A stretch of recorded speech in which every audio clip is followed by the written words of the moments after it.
Hello folks, this is Solar Solace Farms. It's August 20th today, and I thought I'd kind of show you. I just moved the cows into a new strip that has a tree growing in it. This is a bur oak that I planted this spring.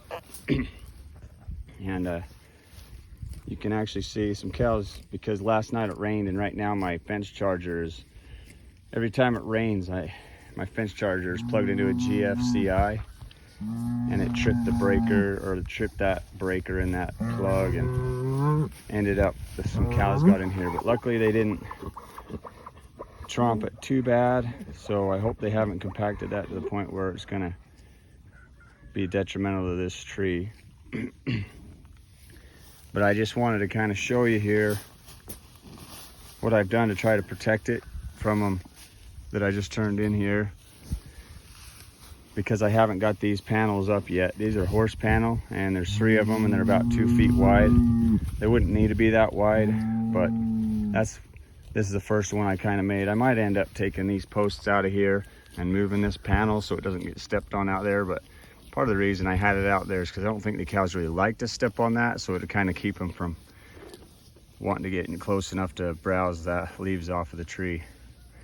Looks like something already kind of took the very top ones off. Probably the cows. But this isn't the permanent best fix for this. It's just what I've done because I'm behind trying to get these protectors up.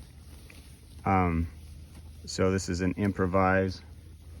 Like I said, I'm probably gonna pull these panels out of the way, and I might move that fence back a little farther just so there's no way they can get into that. But so what I've done is I've just taken posts, and these are Brian's step-ins from the fence I just had up over here, just keeping them from going on the road over there. This is their new fence, and I hold my reels up with these ring tops. You can do it with pigtails. You could get a T-post and kind of drive in there, whatever you want to do. They even make some specifically, I think PowerFlex does. They sell some. I've never actually purchased from PowerFlex, but they have a post that you can hang, I think, 3 reels off of. It's pretty rigid. But anyways, so this is how I'm protecting it today from them, because that's the beauty of moving your cows every day. Tomorrow they won't even be in this strip. They'll be in this next one back here, and this tree will be able to be, the pressure will be off of it at that point. But I wanted to kind of show you just how these cows are going to town on this bindweed. That's all they're eating right now. They're just pulling that up in almost like spaghetti noodles, eating spaghetti noodles with your face without a fork or cutting them. It pulls up because it's a viney plant. It's called, also known as morning glory. So the other day I realized when I said bindweed, there's probably 50% of the people that I was speaking foreign language to. This is morning glory, and when I say morning glory, I'm talking about the weedy morning glory. And she's taking a little bit of alfalfa there, just a little, but she was one of them that got out, so she's just like, I'm already done grazing for the day, just gonna sniff things and take the best. This guy was out too. He was on actually the other side, not into the feed, but where he'd already been grazed.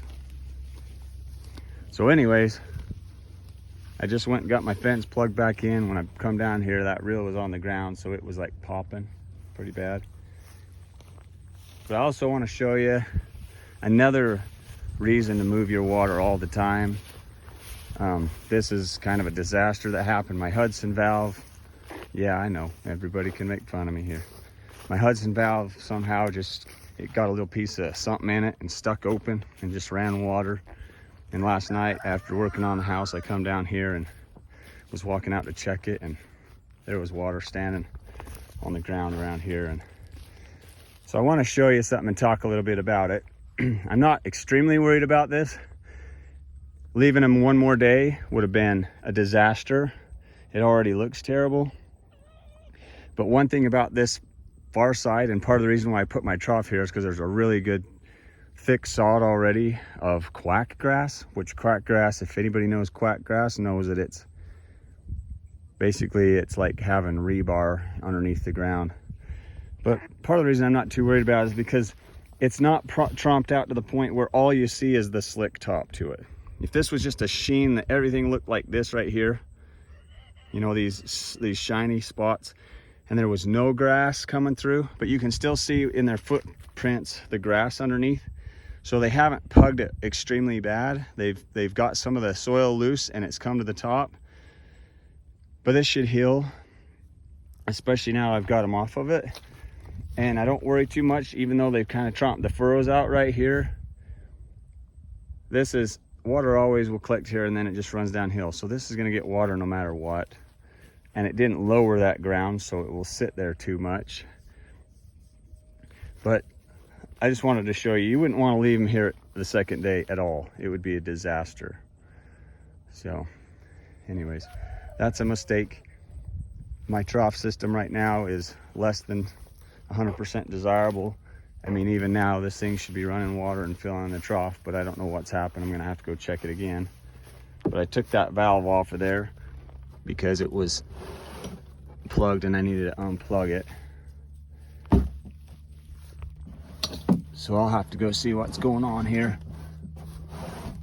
And they may not. See how that hose is on that bottom wire there?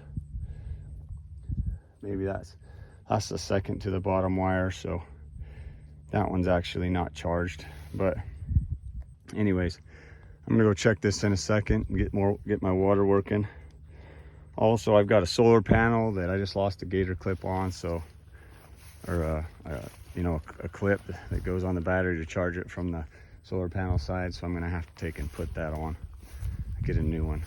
So it's kind of a fickle water system right now. And that's why the fickle valve doesn't bother me, because I got to check it all the time anyways.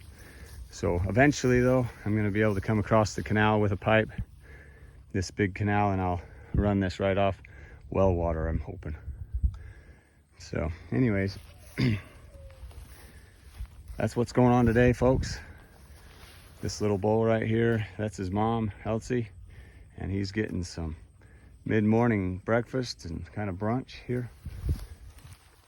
The rest of them are happy, and they're gonna just, they look slick. If you look across them, they're shiny, their hair coats are shiny. Most of them look pretty good, and they're just enjoying the morning, picking through this diverse mix of forage. Mostly the bindweed, like I was showing you. So anyways, thanks for watching today. This is Solar Solus signing off.